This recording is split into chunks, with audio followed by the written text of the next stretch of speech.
اس کی پوزیشن پہ پہنچنے میں تو تمہیں 7-8 سال لگ جائیں گے۔ اس کا اگلے 3 سال تک کا معاہدہ رہتا ہے ہمارے خاندان سے، اور اس کی رو سے میں اسے بے وجہ نکال نہیں سکتی۔ وہ رکی۔ فیونا نے تابے داری سے اس بات میں سر ہلایا۔ جی، وہ بہت اچھا کام کرتی ہیں، مگر وہ تمہاری طرح تیز اور پھرتیلی نہیں ہے۔ اس کے اپنے بچے کی فکر کھائی جاتی ہے جس کو وہ فلپائن میں چھوڑ آئی ہے۔ تم اس سے بہتر ہیڈ سٹاف بن سکتی ہو، مگر یہ ممکن نہیں کیونکہ وہ اگلے کئی سال تک اسی پوسٹ پہ رہیں گی اور آپ اسے نکال بھی نہیں سکتی۔ قدرے مایوسی اور بے دلی سے کہتے اس کی آنکھیں پھر جھکیں۔ میں نے یہ نہیں کہا کہ میں اسے نکال نہیں سکتی، چاہوں تو ابھی نکال دوں، کھڑے کھڑے، مگر اس کے لیے وجہ کا ہونا ضروری ہے۔ وجہ؟ فیونا نے چونک کر اسے دیکھا، الجھن سے ابرو سکیڑے۔ ہاں، جیسے چوری۔ ایرنگ کو 2 انگلیوں سے مسلتے وہ مسکرائی۔ جس دن اس نے چوری کی وہ ڈیپورٹ کر دی جائے گی، اور مجھے معلوم ہے وہ جلد یا بدیر چوری ضرور کرے گی۔ اسے اپنے بچے کے علاج کے لیے پیسے درکار ہیں، تنخواہ سے بھی کئی گنا زیادہ۔ جب اسے یہ معلوم ہوگا کہ یہ باکس، سنگھار میز پہ رکھے ننھے سے جولری باکس کی جانب اشارہ کیا، جس کا کوٹ میری تاریخ پیدائش سے کھلتا ہے اور اس میں میرا ایک قیمتی نیکلس رکھا ہے، تو کیا وہ خود کو روک پائے گی؟ اسے اس بارے میں سوچنا چاہیے، ہے نا؟ فی اونا ٹھہر ٹھہر کر مسکرا کر اس کا نام ادا کیا۔ زمر کے آنے پہ جب فیونا مسز کاردار کے کمرے سے نکلی تو اس کی آنکھیں ایک انوکھے خیال سے چمک رہی تھیں۔ جو کھلی کھلی تھیں عداوتیں مجھے راست تھیں، یہ جو زہر خند سلام تھے مجھے کھا گئے۔ ہاشم کاردار کا آفس جس فلور پہ تھا اس کی راہداری سپوٹ لائٹ سے جگمگا رہی تھی۔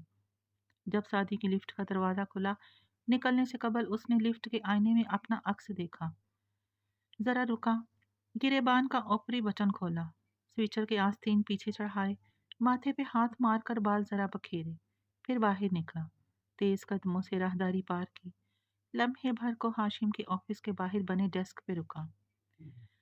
ہاشم اندر ہے مس حلیمہ؟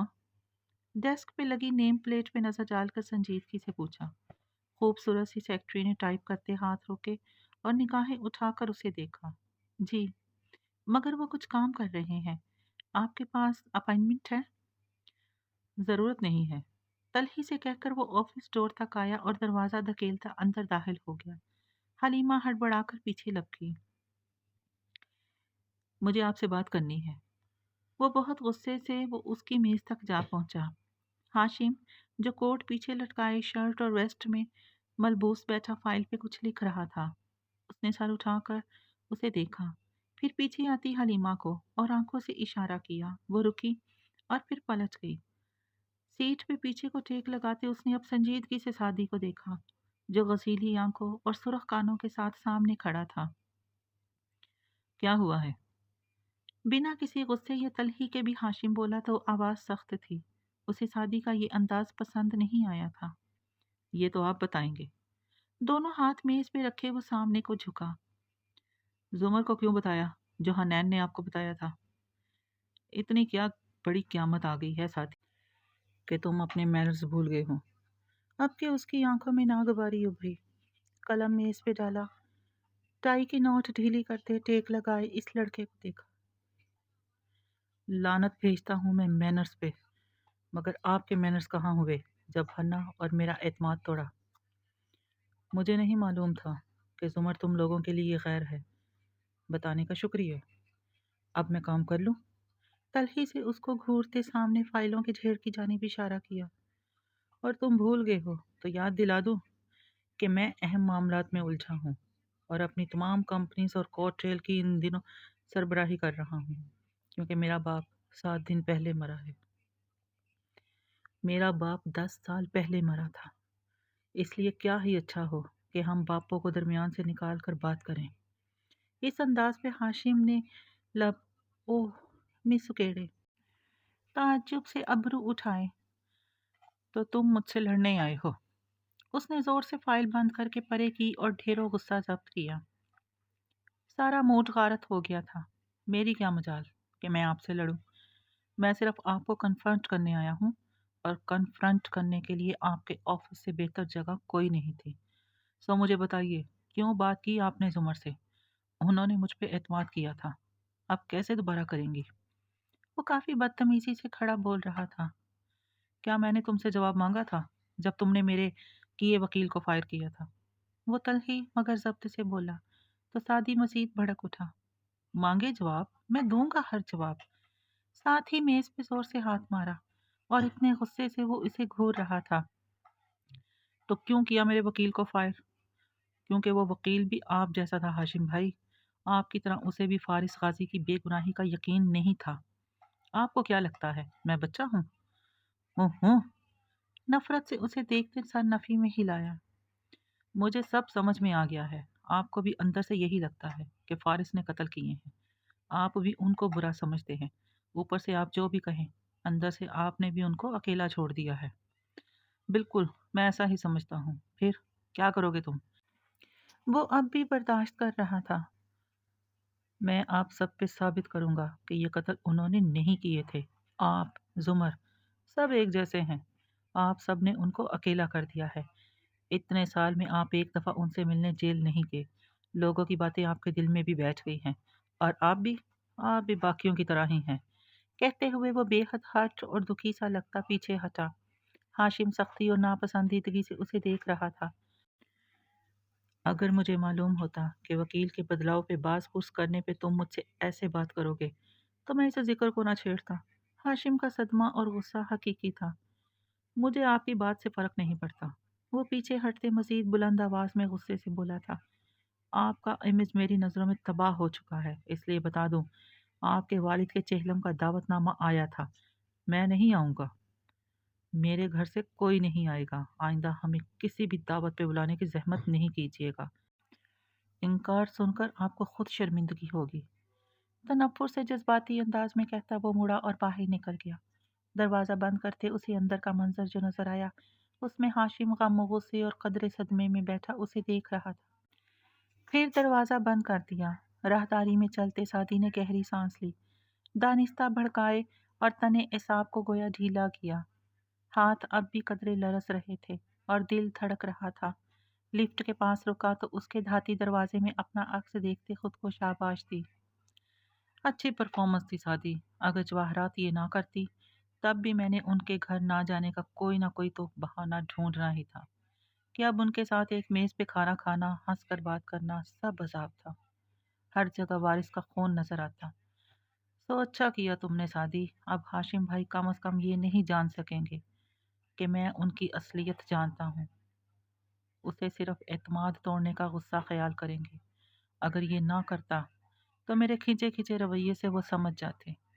بہت اچھا کیا سعدی، روز ان کی شکل نہ دیکھنے کا بہانہ ڈھونڈ لیا۔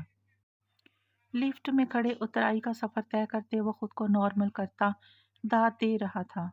دل البتہ ویران سا تھا، آنکھوں میں بار بار نمی آتی جسے وہ سویٹر کے آستین سے رگڑ لیتا۔ بھولنے والا لوٹ تو آیا، وقت مغرب یا عشاء کا تھا۔ چھوٹے باغیچے والے گھر میں کچن سے پکتے کھانے کی مہک یوں پھیل رہی تھی جیسے پانی کے گلاس میں ٹپکا انک کا قطرہ پھیلتا ہے۔ ساری فضا اشتہا انگیز خوشبو سے معطر ہو گئی تھی۔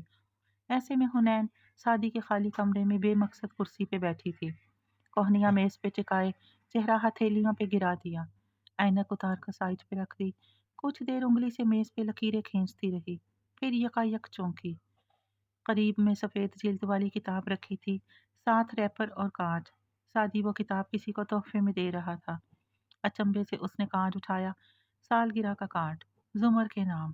اوہ، پھپھو کی سالگرہ تھی نا چند دن بعد، تو سعدی وہ کتاب زمر کو دینے جا رہا تھا۔ یہ وہی کتاب تھی جو برسوں پہلے اس نے ایک دفعہ یوں ہی کھول لی تھی۔ اب دوبارہ کھولی تو پہلے صفحے پہ ہاشم کا نام لکھا تھا۔ اس نے نام پہ انگلی پھیری اور مسکرا دی، پھر بے مقصد صفحے پلٹتی رہی، دفعتاً درمیان میں ایک ورق پہ رکی۔ 700 برس پہلے کے زور زمانوں کو جاتا دروازہ سامنے تھا۔ حنین نے رک کر سوچا کہ اندر جائے یا نہیں، پھر بنا مزید کچھ سوچے اس نے ہاتھ بڑھایا اور اسے دھکیلا۔ لکڑی کے قدیم منقش پٹ واہ ہوئے،